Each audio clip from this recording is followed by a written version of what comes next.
एक तरफ पूरी दुनिया चाहती है कि ईरान अमेरिका का युद्ध रुक जाए, लेकिन दूसरी तरफ सऊदी अरब चाहता है कि अमेरिका किसी भी हाल में ईरान पर हमले ना रोके।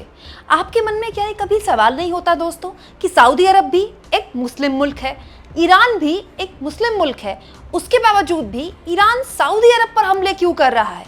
और सऊदी अरब जो कि एक मुस्लिम मुल्क है, वो ईरान की जगह अमेरिका का साथ क्यों दे रहा है?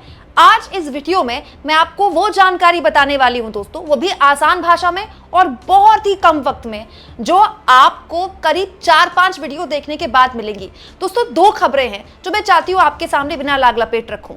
जिस वक्त अमेरिका के राष्ट्रपति ट्रंप ने 5 दिन की मोहलत इस युद्ध को दी है, यह कहते हुए कि 5 दिन के लिए शांति करते हैं, बातचीत करते हैं और युद्ध रोक देते हैं, उसी वक्त एक बड़ी खबर न्यूयॉर्क टाइम्स के हवाले से आ गई दोस्तों कि जो सऊदी अरेबिया के प्रिंस हैं मोहम्मद बिन सलमान, उन्होंने ट्रंप को पुश किया है, अमेरिका को पुश कर रहे हैं, उन पर जोर दे रहे हैं सऊदी अरब के प्रिंस कि किसी भी तरह से इस युद्ध को ना रोका जाए, मतलब ईरान पर हमले आप जारी रखिए। दोस्तों, इसी तरह की खबर वॉशिंगटन पोस्ट के हवाले से जब ये युद्ध शुरू हुआ था तब भी आई थी। तब भी ये दावा किया गया था कि सऊदी अरब ने दरअसल लॉबिंग की है ईरान पर हमला करने के लिए। जब युद्ध शुरू हुआ था उस वक्त इस बात की बहुत आलोचना हुई थी कि रमजान के पवित्र महीने में आखिर एक मुस्लिम मुल्क पर अमेरिका और इजराइल ने ऐसा हमला कैसे कर दिया। तब लोगों को हैरानी और जानकर यह हुई कि सऊदी अरब जो खुद भी एक मुस्लिम मुल्क है, वो कैसे ईरान पर हमले के लिए लॉबिंग कर रहा है। आज आसान भाषा में आपको मैं यही समझाने वाली हूं दोस्तों, जिसके जरिए आपको पता चलेगा कि आखिर मिडिल ईस्ट की पूरी पॉलिटिक्स क्या है। दोस्तों, बहुत से लोगों को ऐसा लगता है कि ये जो पूरा युद्ध है ना, ये धार्मिक युद्ध है, क्योंकि ईरान जो है एक मुस्लिम मुल्क है और इजराइल और अमेरिका इसीलिए उसको निशाना बना रहे हैं। तो जो लोग भी ये सोचते हैं, मेरा उनसे पहला सवाल यही होता है, अगर ऐसा है तो पूरा खाड़ी का जो इलाका है वो तो मुस्लिम देशों से भरा हुआ है। सऊदी अरेबिया मुस्लिम है, बहरीन मुस्लिम है, कुवैत मुस्लिम है, यूएई मुस्लिम है, और जिन देशों पर ईरान ने हमले किए वो भी आसपास के सारे देश मुस्लिम हैं।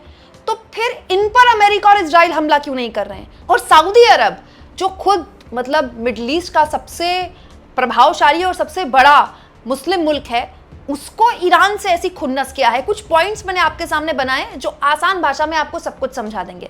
जैसे दोस्तों, सबसे इंपॉर्टेंट पॉइंट, सऊदी अरब तेल से बहुत अमीर है, दुनिया के बड़े तेल निर्यातकों में से एक है।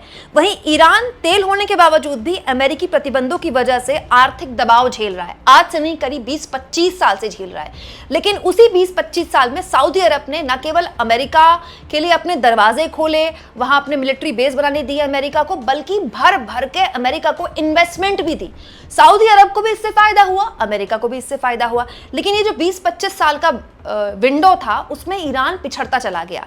दोस्तों, दूसरा सबसे इंपॉर्टेंट पॉइंट, दोस्तों सऊदी अरब जो है वो सुन्नी इस्लाम में मानने वाले लोग बहुताया वहां पर रहते हैं, जो कि अरब साम्राज्य को मानते हैं।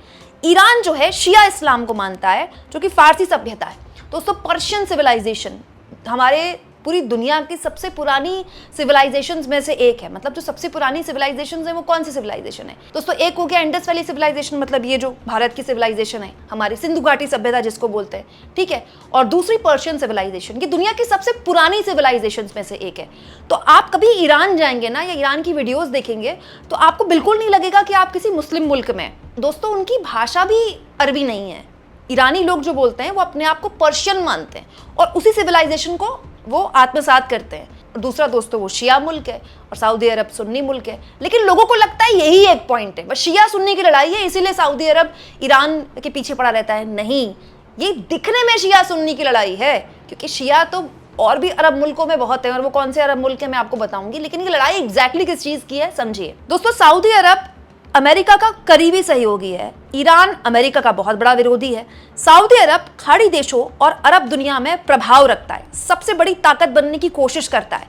दोस्तों, सऊदी अरब जो ज्योग्राफिकली भी काफ़ी बड़ा देश है, इसीलिए वो चाहता है कि वो मतलब पूरे अरब मुल्कों का, मुस्लिम ममालिकों का मतलब सबसे बड़ा नेता कह लीजिए, रीजनल पावर बनना चाहता है, राइट।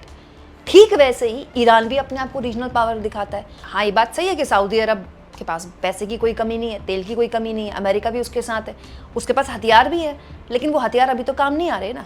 दूसरा, ईरान लगातार लड़ाइयाँ लड़ रहा है, पिछले कई सालों से वो कहीं ना कहीं किसी ना किसी तरह से लड़ाई लड़ रहा है। तो और उसने बार बार इजराइल और अमेरिका से कमजोर होने के बावजूद भी अपनी धाक दिखाई है। तो यहाँ आप कह सकते हैं कि सऊदी अरब के पास बहुत अच्छे हथियार हो सकते हैं, लेकिन फिर भी वो ईरान से टक्कर नहीं ले पाता।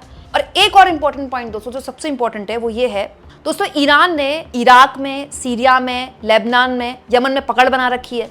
सऊदी अरब के पास हथियार हैं अमेरिका से, लेकिन वो सीधी लड़ाई उसने कम लड़ी है। ऐसे सीधी लड़ाई कभी किसी से नहीं लड़ी सऊदी अरब ने दोस्तों। इसके अलावा ईरान के लिए एक और बात मैं बोलूंगी, मिसाइल जखीरा है उसके पास मिसाइलों का, प्रॉक्सी वॉर के जरिए उसने अपनी ताकत दिखाई है, सस्ते ड्रोनों ने इजराइल अमेरिका को छका दिया है, और सबसे इंपॉर्टेंट जो ईरान ने इस बार करके दिखा दिया है, हार्मोज बंद करके दिखा दिया। किसी को उम्मीद नहीं थी कि स्ट्रेट ऑफ हार्मोज ईरान बंद कर सकता है, ना केवल बंद कर सकता है बल्कि पूरी आवाजाही रोककर उसी सऊदी अरब सहित खाड़ी मुल्कों की हालत खराब कर सकता है।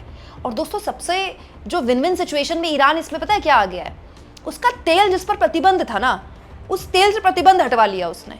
तेल का संकट खड़ा करवाया पहले ईरान ने, तेल का संकट खड़ा हुआ, क्रूड ऑयल के दाम बढ़े दुनिया में, और उसके बाद उसने उस तेल को भी, अपने तेल को भी सैंक्शन आउट करवा लिया, और धड़ल्ले से ईरान तेल भी बेच रहा है। भारत ने भी, आई थिंक मुकेश अंबानी की कंपनी रिलायंस ने उनका तेल भी खरीदा है ईरान का। तो कुल जमा बात यह है कि वो लोग जो ये सोचते हैं कि ये लड़ाई शिया सुन्नी की है, तो नहीं, ये लड़ाई का ऊपरी देखने में लगता होगा शिया सुन्नी का है, लेकिन ये लड़ाई रीजनल पावर बनने की है।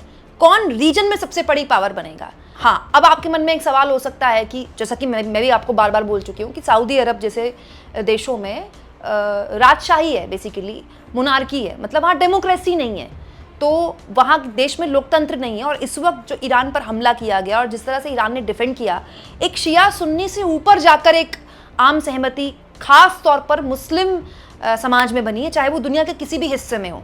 वो ये मानते हैं कि ईरान पर गलत किया गया, चाहे वो शिया हो चाहे वो सुन्नी हो। तो फिर क्या सऊदी अरब के अंदर ये डर नहीं है कि उसके अंदर विद्रोह हो सकता है? दोस्तों, ये डर तो हमेशा बना रहेगा। देखिए, ऐसा नहीं है कि डर नहीं है, लेकिन जो अरब स्प्रिंग इससे पहले हुआ था ना, उसकी वजह से सऊदी अरब सहित जितनी भी वहाँ पर अरब कंट्रीज़ हैं, उन्होंने उससे सबक ले लिया है कि दोबारा अरब स्प्रिंग ना हो पाए। दूसरा, वहाँ ना बहुत तेल है सऊदी अरब में, उस तेल की वजह से वहाँ बहुत प्रोस्पेरिटी है, पैसे की कोई कमी नहीं है। तो होता क्या है, अमूमन आप देखिएगा जो विद्रोह होता है ना, वहाँ होता है जब जो स्थानीय लोग हैं, जो वहाँ के लोकल लोग हैं, उनके हाथ में पैसा नहीं होता। जब उनको लगता है कि उन कुछ ही लोग हैं जिनके पास पैसा है, वो ठगा हुआ महसूस करते हैं, जैसे नेपाल में हुआ, जैसा श्रीलंका में हुआ था। सऊदी अरब में ऐसा नहीं है, क्योंकि वहाँ के जो स्थानीय लोग हैं वो बड़े बड़े तेल कारोबारी हैं, बड़े बड़े इंडस्ट्रियलिस्ट हैं, उनका बड़ा बड़ा इन्वेस्टमेंट है दुनिया भर में।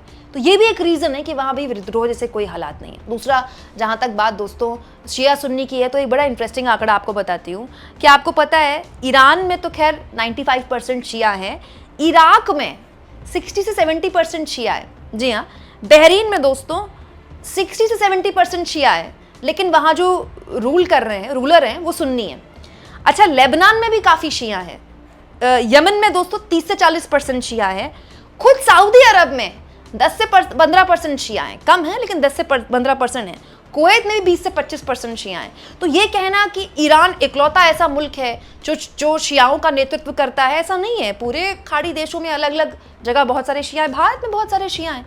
लेकिन हाँ, सऊदी अरब अगर इस वक्त जब पूरी दुनिया ये सोच रही है कि शायद युद्ध खत्म हो जाए, अगर ऐसी खबरें छप रही हैं कि अमेरिका पर चाहता है कि दबाव बनाया जाए और ये युद्ध अब रुके ना, मतलब वंस एंड फॉर ऑल हो जाए, इसका मतलब सऊदी अरब चाहता है कि एक बार ईरान पर तगड़ा हमला हो जाए और ईरान इस तरह से हो जाए कि वो दोबारा खड़ा ना हो पाए, ताकि ईरान से जो डायरेक्ट खतरा है दोस्तों सऊदी अरब को, वो है कि अगर वो न्यूक्लियर पावर बन गया तो फिर सऊदी अरब के लिए बहुत मुश्किल हो जाएगा।